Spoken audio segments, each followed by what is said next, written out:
Uma Mulher Feliz, um livro de Márcia Silva. Capítulo 3.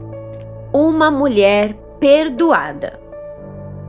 Uma mulher samaritana veio tirar água, e Jesus lhe disse: "Por favor, me dê um pouco de água."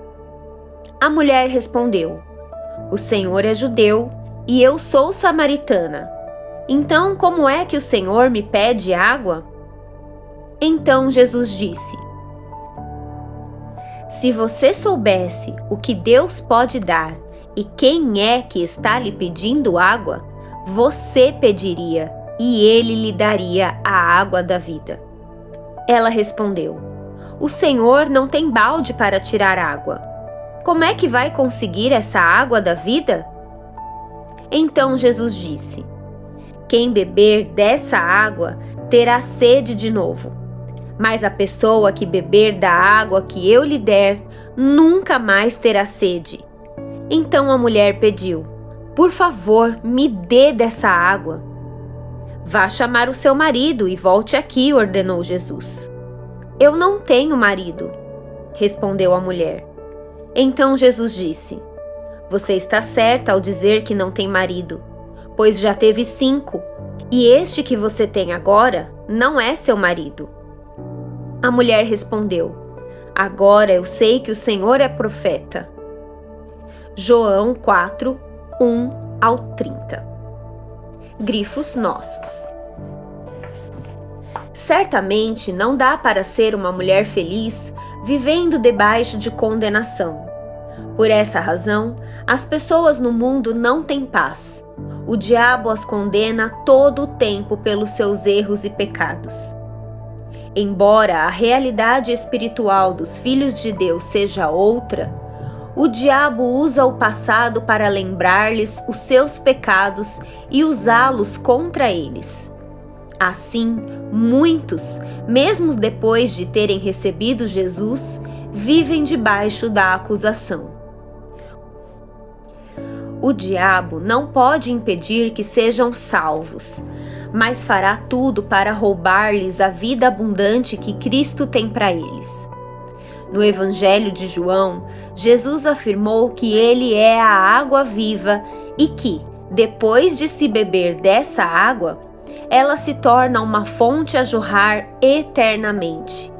A vida abundante começa com a salvação. Essa foi a experiência da mulher que teve um encontro com Jesus. Bastou um encontro com o homem certo para transformá-la numa mulher feliz. Gostaria de abordar aqui 2 aspectos importantes desse texto.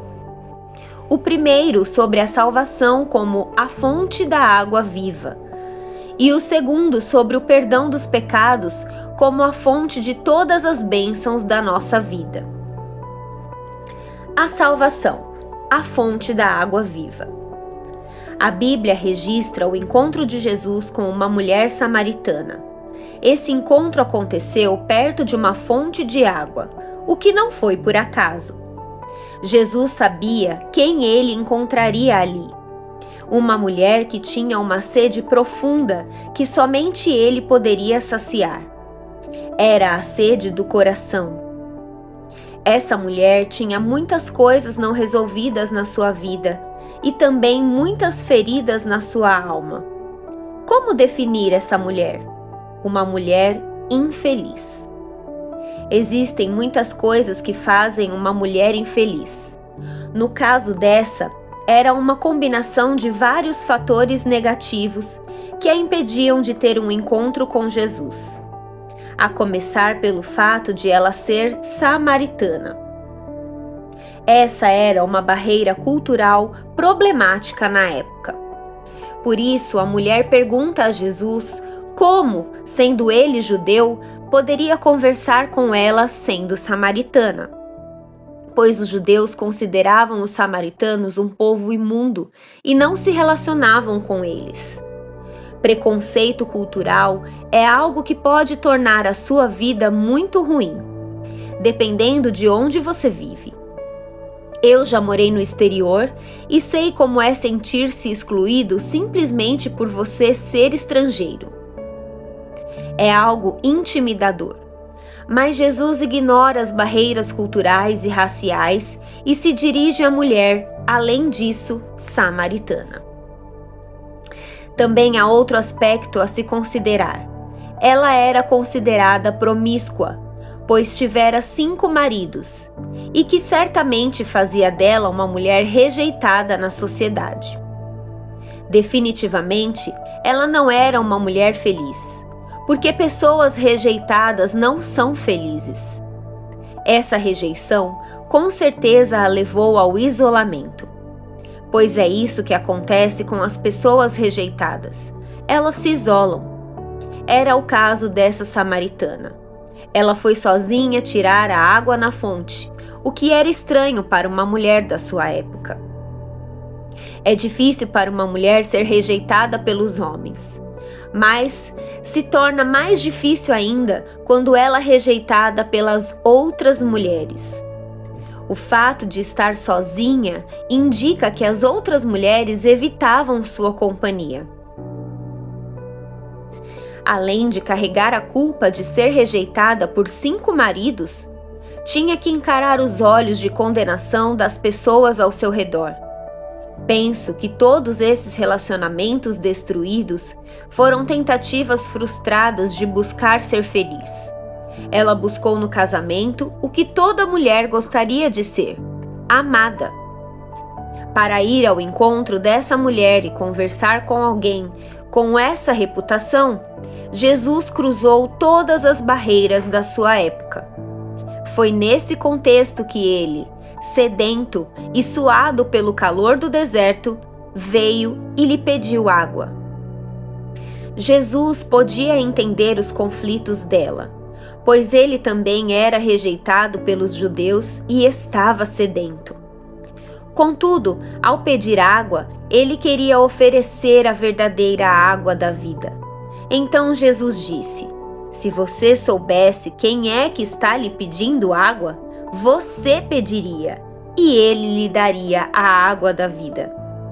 Não tem como não se emocionar com essa história, porque as palavras de Jesus são carregadas de compaixão.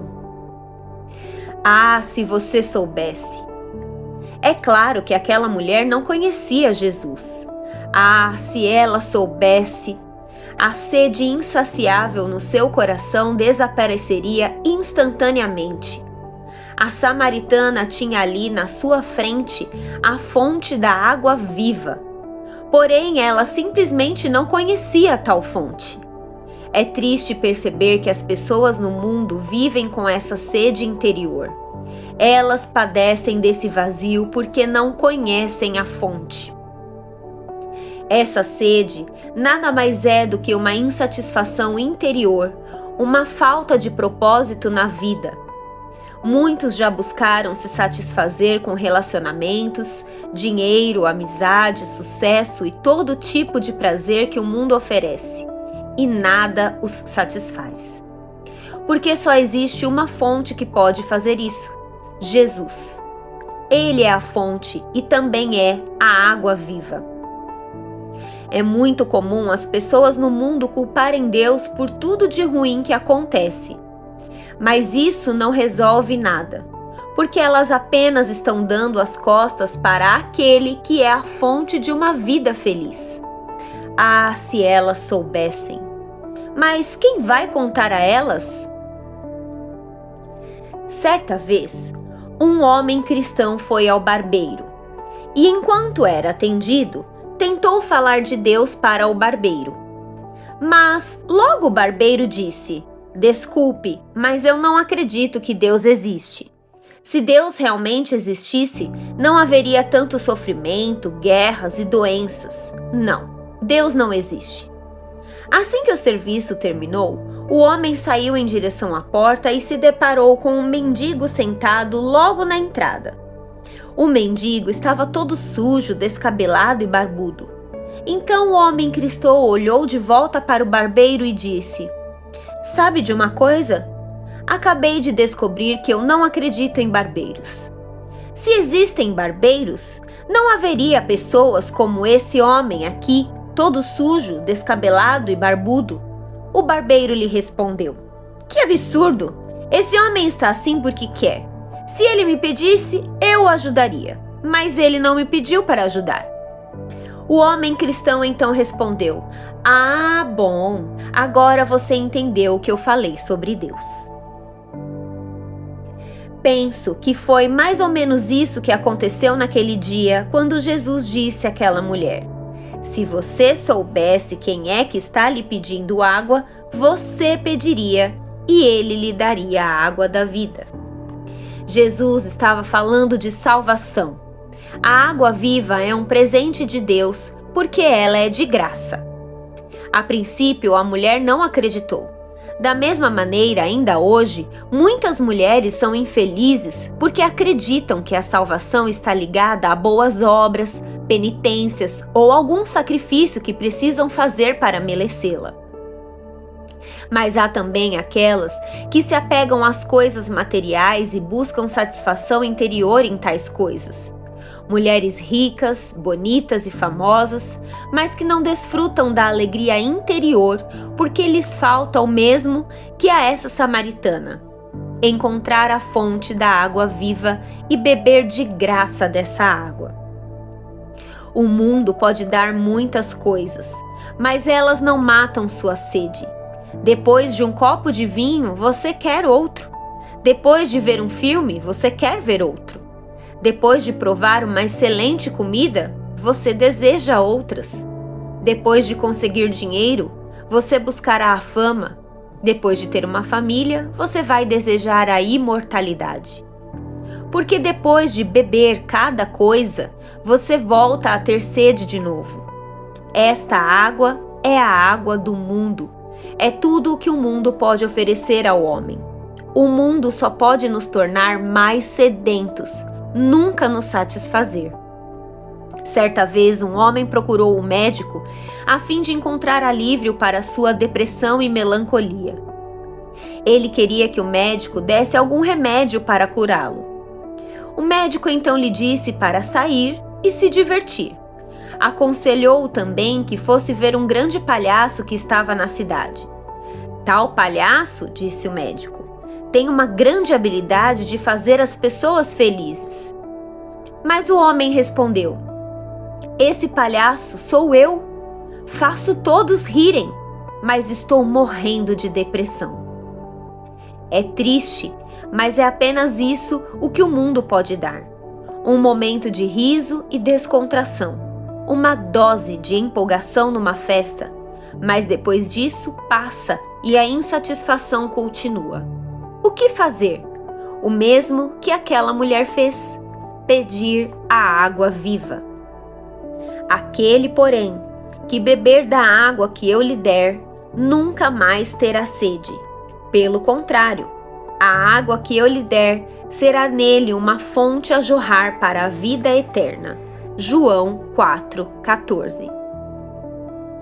Jesus é a fonte da água viva, e essa fonte a jorrar é a salvação eterna. Como uma mulher indigna, com uma vida tão destruída e impura, poderia receber tão grande salvação? Ela sabia que não merecia, mas, mesmo assim, ousou pedir quando decidiu crer e receber de graça. Naturalmente, crer é muito mais que saber que Deus existe. Todos os que estão no inferno, a começar pelo diabo, creem em Jesus, mas não creem nele como Salvador. Essa é a diferença. Que tipo de gente recebe a água da vida? Aqueles que pedem. Basta fazer o pedido, como aquela mulher fez: dá-me a água viva. Ou seja, eu creio. Se você tem uma boca e um coração, então a salvação lhe é acessível. Se com a tua boca confessares Jesus como Senhor e em teu coração creres que Deus o ressuscitou dentre os mortos, serás salvo. Romanos 10, 8 e 9. Embora aquela mulher tivesse uma vida de muitos pecados, ela foi salva simplesmente porque creu e recebeu a salvação. As únicas pessoas que podem ser salvas são as que creem no perdão dos pecados, porque ser salvo significa ter os seus pecados perdoados e receber uma nova vida, a vida eterna de Deus. O perdão dos pecados, a fonte de todas as bênçãos. O perdão dos pecados é a fonte de todas as bênçãos na sua vida. Ser salvo significa ter os seus pecados perdoados. A mulher samaritana precisava de perdão e de uma nova vida. E Jesus era o único que poderia lhe dar isso. O que ela fez? Apenas pediu e recebeu. Simples assim. O perdão de Deus está disponível para todas as pessoas. Uma vez que você o recebe, ele muda a sua vida para sempre. É tão simples e tão profundo que muitos têm dificuldade em acreditar e também em receber. Porém, uma coisa é certa: não dá para você ser uma mulher feliz sem a certeza plena de que é perdoada. Porque ninguém é feliz vivendo debaixo de condenação. Essa é a estratégia do diabo para fazê-la infeliz. Você quer viver a vida abundante que Cristo dá? O perdão dos pecados é a base para ter essa vida abundante. Sem ele, essa fonte de vida não fluirá de dentro de você. Infelizmente, muitas pessoas, mesmo depois de serem salvas, continuam duvidando do perdão incondicional de Deus. Mas acredite, isso já foi resolvido na cruz. Sua dívida foi completamente quitada lá. Você está perdoada. E a vós outros, que estáveis mortos pelas vossas transgressões, ele vos deu vida, perdoando todos os nossos delitos, tendo cancelado o escrito de dívida que era contra nós. Removeu-o inteiramente, encravando-o na cruz. Colossenses 2, 13 e 14. Há muitos anos eu tive uma experiência de convicção do perdão dos pecados. Eu estava me sentindo deprimida, acusada, e é claro que o diabo me fez lembrar de algumas coisas que eu queria esquecer. Então, naquele momento, eu invoquei o Senhor e disse: "Ah, Senhor, como eu gostaria de apagar algumas coisas da minha vida." Naquela hora, eu ouvi uma voz no meu espírito dizendo assim: "Elas já foram apagadas." Eu sabia que era o Espírito Santo falando comigo, pois eu senti paz no meu coração e a certeza de que Deus não se lembrava mais de nenhum dos meus pecados. Por essa razão, eu também podia esquecê-los. Foi isso que eu fiz. Também de nenhum modo me lembrarei dos seus pecados e das suas iniquidades para sempre. Hebreus 10, 17. A base do perdão dos pecados é o sangue de Jesus. E o sangue de Jesus é sagrado. Ele foi derramado para liberar perdão. Mas eu não me sinto perdoada, o que eu faço? Você não precisa se sentir perdoada, apenas crer que é perdoada. O perdão não é um sentimento, é um fato. O perdão aconteceu lá na cruz, onde a sua dívida foi paga. Apenas confesse essa verdade e creia que já recebeu o perdão dos seus pecados. Já percebeu que cada vez que você falha, logo vem pensamentos de condenação à sua mente? Esses pensamentos procedem do diabo. Ele sempre vai usar o seu passado contra você. A sua arma é crer no poder do sangue de Jesus, que já lavou todos os seus pecados de maneira definitiva. Nesse momento, apenas confesse que você é perdoada e que o sangue de Jesus é maior do que os seus pecados. Você não é perdoada por causa da sua confissão, e sim por causa do sangue. A confissão é apenas para o diabo saber que você crê no poder do sangue de Jesus. Mas, quando você duvida do perdão dos seus pecados, é como se dissesse que esse sangue é inválido ou impotente para apagar tais pecados. Porém, a Bíblia afirma o contrário. Você foi comprada. A redenção foi a compra efetuada na cruz pela sua vida, e o preço pago foi o sangue, no qual temos a redenção pelo seu sangue, a remissão dos pecados segundo a riqueza da sua graça. Efésios 1:7. Quando o diabo tentar acusá-la, lembrando-a dos seus pecados, fique com esta palavra e ignore os argumentos dele na sua mente. Conta-se que, certa vez, Martinho Lutero, o grande reformador da Igreja Protestante, estava dormindo e o diabo veio acordá-lo, mostrando uma lista enorme dos seus pecados. Lutero olhou a lista, pegou uma caneta e escreveu embaixo: "Lavado pelo sangue de Jesus", e voltou a dormir. Quando você se sentir acusada, faça como Lutero fez. Apenas creia que o perdão dos pecados é um assunto resolvido na sua vida. Se o sangue é suficiente para Deus esquecer os seus pecados, deve ser para você também. Esse sangue é tão precioso que estará eternamente no céu, pois a moeda lá é o sangue. Então, não apenas resolve o problema dos pecados, mas é o seu ticket de entrada no céu. Só existem duas maneiras de você entrar. Uma é sem nenhum pecado, a outra é com o sangue. A primeira opção está definitivamente eliminada da nossa vida, então fique com a segunda.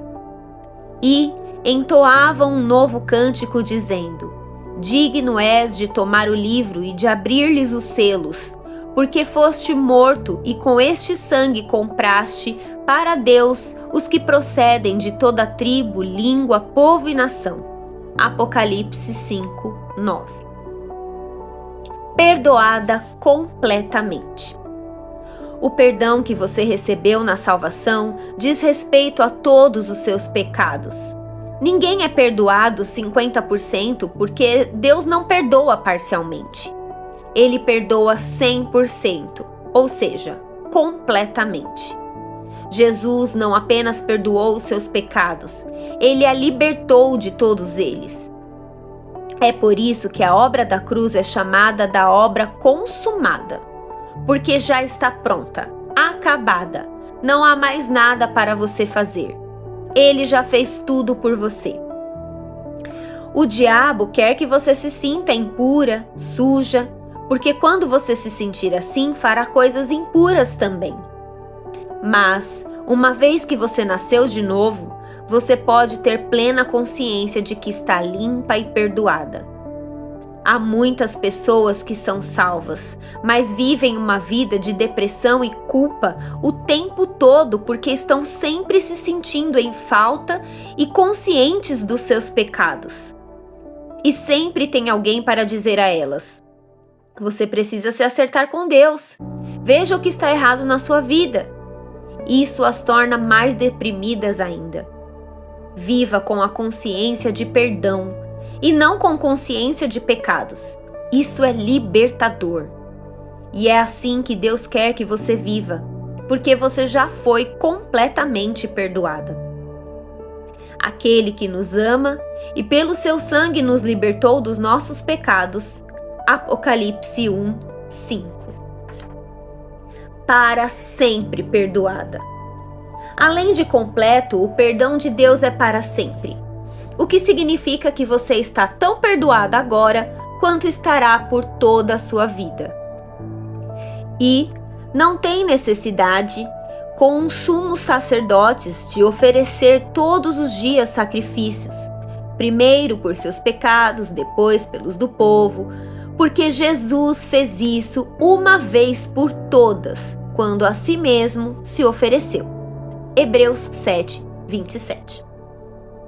A expressão "uma vez por todas" significa que o sacrifício de Jesus foi único e completo. Ele valeu e continua valendo hoje, assim como irá valer para sempre, porque Deus o aceitou como sacrifício perfeito. Você pode se alegrar, Pois uma coisa é saber que você foi perdoada, outra coisa é saber que foi perdoada para sempre. Isso significa que não há mais condenação sobre a sua vida. Se Deus não a acusa, o diabo também não pode mais acusá-la. Agora, pois, já nenhuma condenação há para os que estão em Cristo Jesus. Porque a lei do Espírito da vida em Cristo Jesus te libertou da lei do pecado e da morte. Romanos 8, 1 e 2. O sentimento de acusação é a origem de todos os problemas espirituais. Sabendo disso, o diabo nos acusa dia e noite, conforme Apocalipse 12:10. Esse é o seu trabalho número 1. Se você aprender a subjugar as acusações dele, também aprenderá a viver uma vida feliz e abundante em Cristo.